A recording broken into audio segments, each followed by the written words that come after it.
Hello, friends. This is Dave Hurwitz, executive editor at ClassicsToday.com, here to talk about Antonio Pappano's Vaughan Williams Symphonies. Now, 5 and 9 just showed up, and I neglected to review 4 and 6 when it came out. So, I listened to it a few times. I just didn't get to it. And you asked, and so here it is.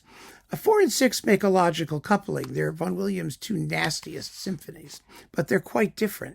It's interesting, actually, to put them together because you hear the same voice, you hear some of the same motivic work in both pieces, but they operate on very, very different expressive trajectories. The fourth, that is, finishes in high dudgeon, stomping about with furious choleric rage, and the sixth evaporates in a mysterious stillness of total desolation. Yeah, so they're rather different works. And the fourth in this performance, it's very powerful. There's a lot of good stuff going on here. Pappano doesn't mince words. It's ironic, actually, because until recently, and fortunately, this trend ended, actually. It's a good thing. But until recently, none of the best performances of the fourth came from British conductors.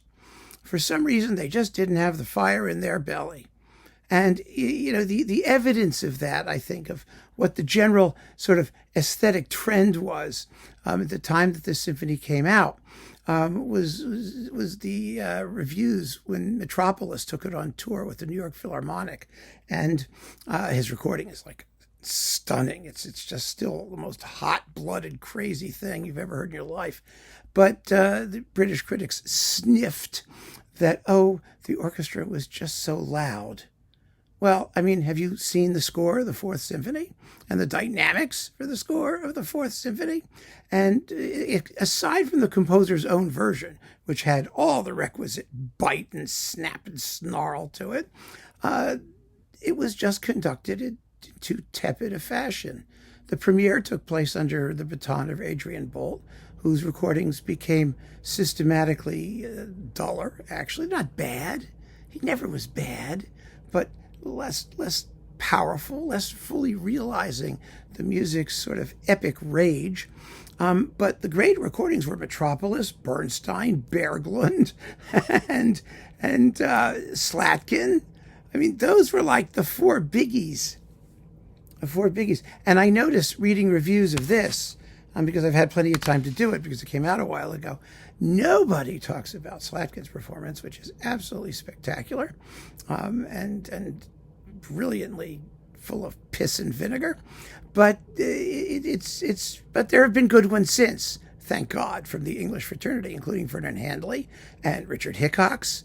Bryden Thompson was quite good. So yeah, they caught up. They caught up to the intensity of the music, which is just a good thing, I think.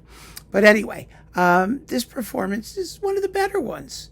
It has a couple minor issues. First of all, after figure 10 in the first movement, the timpanist misses 3 notes. He's going dun dun dun bum bum bum while he misses the dum bum bum the first time. Not a big deal. And the sonics, because it's the Barbican as usual. I don't know if it is or isn't, but let me see. Recorded at the Barbican Hall. Kill Us Now. There you go.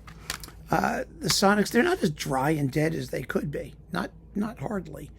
But they still lack a little something in amplitude. And as a result of that, some of the louder tutis get a little congested, and you just need more bottom on the sound, especially in the fugal coda to the finale. But the scherzo, while not the fastest on disc, has plenty of snap and snarl. The slow movement is very expressive and very beautifully sung. Pappano doesn't shirk the challenge that the music presents at all. And the sixth is even better. The sixth is really good. It's a piece that, for some reason, again, the first movement almost never comes off with the hostility that it needs.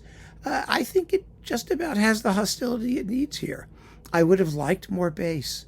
It's a Barbican thing. It has no bass. It's a dry acoustic. And this is a piece that I think needs some real thudding and booming at the climax of the scherzo. Da da. There's a boom, bow, crash. It should resonate. It should shake you, shake your bowels loose. Disgusting though that might be, but that's what it should do. On the other hand, Pappano leads a stunning performance of the finale, beautifully hushed, wonderfully flowing, spooky and ethereal, really, really nicely done. It does not sound anticlimactic in this performance, which is quite something. Also, the climaxes of the second movement, with their dum bum bum, bum bum bum, endless repeated rhythms, are taken at a tempo which doesn't make you want to run away screaming, because it's just so repetitious, and they're very, very powerful. The orchestra really plays. They're really playing out for him, and that is an important quality. So I'm looking forward to hearing 5 and 9, and I can recommend this if you want to collect a really decent new cycle. It's really, really good. So, yay!